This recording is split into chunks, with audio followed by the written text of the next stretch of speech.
BMW has shocked and surprised by bringing in the i4 all-electric performance sedan to India at a price below 70 lakh rupees. But is the headline the price or the fact that this is a true BMW performer? The i4 is in fact the BMW Group's third electric vehicle in India, after the BMW iX and Mini Cooper SE. The BMW i3 had been the start of the group's EV journey all those years ago, but it never launched here, sadly. So let's get a sense of perspective in terms of where this car is positioned. Now in size terms, it's exactly like a 3 Series. It is of course a 4-door sedan. We're not getting a coupe on this, thank God. But the point I'm trying to make is that in positioning terms, it becomes a little difficult to understand, because while yes, size-wise, it's like a 3 Series sedan, in terms of price positioning, it's closer to what a 5 Series sedan looks like, right? But it has a different sense of performance being all electric, and there it's almost like an M3. A quick look at the i4's design, which may or may not be polarizing. So the current generation of the 4 Series and also the new M3 and M4, they preceded this car by several months. The good part about that is we all got used to this. It kind of grew on us, literally, this giant face with that huge kidney grille. Now, you know, some people love it, some hate it, but that debate has now died. It is what it is, you've got used to it. I think that helps the i4 because, frankly, it looks pretty good. The use of the blacked out portion also looks nice. It's a signature of the BMW i brand. And you don't need to really have a grille, right? It's an electric, it doesn't need that to be a functional grille. So it is just about a visual identity of the BMW brand. And somehow it adds to the sportiness and to the aggressive character of this car. The bits I really like, which have been carried over in a sense from the 4 Series or from the M4, the very muscular, very powerful looking hood, and of course the rear end, which is absolutely gorgeous. Big thumbs up to BMW to go smart with the design touches, especially at the rear, to give an impressive first look. Not to mention that the designers didn't go too wild with the styling either, and the car exudes a very obvious performance character through its muscle. So unlike the iX, the i4 is relatively subtle and more in line with the current portfolio and its performance attribute. No gimmicks either, like for instance the door handles aren't retractable but nicely integrated anyway. I also like the lift-back design for the tailgate to pop open. It's almost spaceship-like. The 471-litre boot is spacious and practical, and then you get the 40-20-40 split on the rear seat to accommodate more cargo.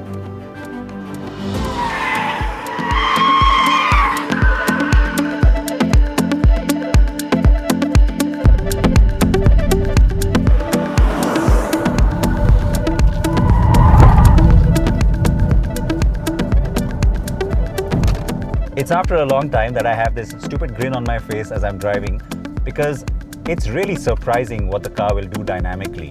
It is absolutely effortless. Its handling is absolutely sublime. I think that's the part that I'm clearly enjoying.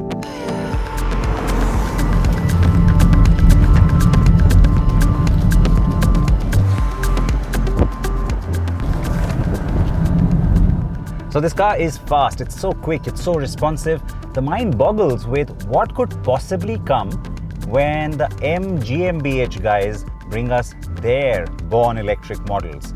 Now that's going to be something absolutely ridiculous.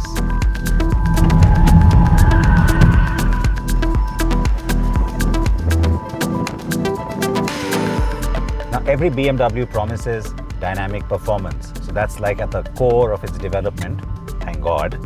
And with this car, the expectations were that it would take it to the next level for a couple of reasons, right? I mean, electrics, they're quick, you get lots of torque, and then, you know, it's supposed to be based off of the 4 Series, but more akin to the M4 kind of performance. You hear all this, you come in, you have great expectations.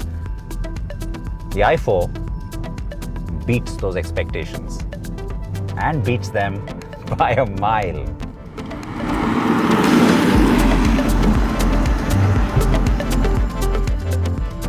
if and when you get past the sheer performance attribute of this car, well, that's when you'll start thinking of other things which are really nice too. Ergonomics, the big giant screen, and all the functions.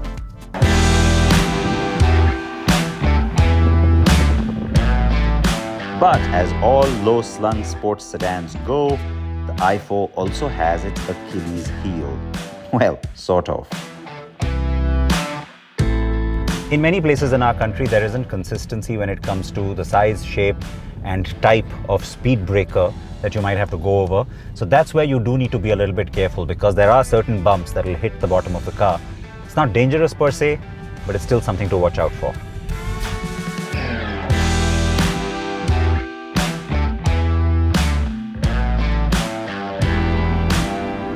At the start of this review, I showed you how the i4 is essentially an electric car in the guise of the BMW 3 Series. And since I had that other car with me, I thought, well, should actually just try them both out together. So I quickly hopped into it after having spent some time with the i4 on the road. Now, one thing I knew before I got into a 3 Series after having driven the i4, I knew it would feel slower. I knew that the response and just that instant takeoff, they're going to be very different. The part that's actually surprised me and completely blown me away is just how much better even the handling is on the i4. The i4 is from a different planet altogether. Its handling is precise, almost excellent. The steering is just sublime, and the lower center of gravity than on the BMW 330i or Li, even the M Sport, only adds a whole new driving experience.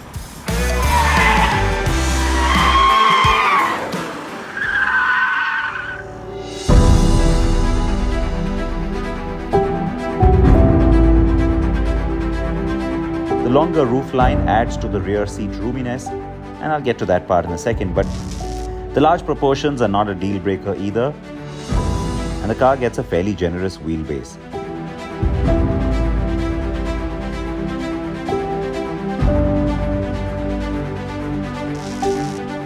Now, there's one thing that's going to tempt you with the newer and even older BMW models to a certain extent, and that's the interior. Of late, we've really seen BMW turn around its design on the cabin. There's still lots of very functional, important buttons, but for the most part, you get a very slick-looking cabin, especially on the i4, which has the new design language. The dashboard is largely dominated by the wide, curved, dual-screen display that spans across the width behind the wheel, all the way to the center of the dash. The single display houses a 12.3-inch digital instrument cluster and a 14.9-inch central infotainment screen. It's got high-resolution graphics, and they have ultra-quick response to touch. It takes some time to get used to, but the layout and the look is very sexy.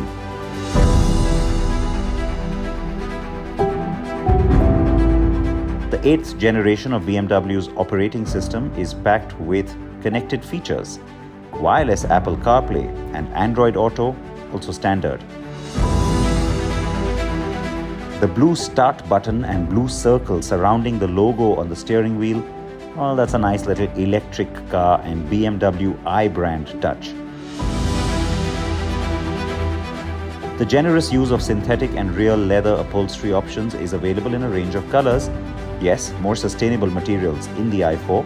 The rear seats, not cramped for space, as I was saying earlier, and this is true even on long drives. It's pretty comfortable at the back. The BMW i4 is quite literally an electric 4 Series Gran Coupe, and so it doesn't have any of the wild new interior design features found on cars like the iX. Honestly, it just works better.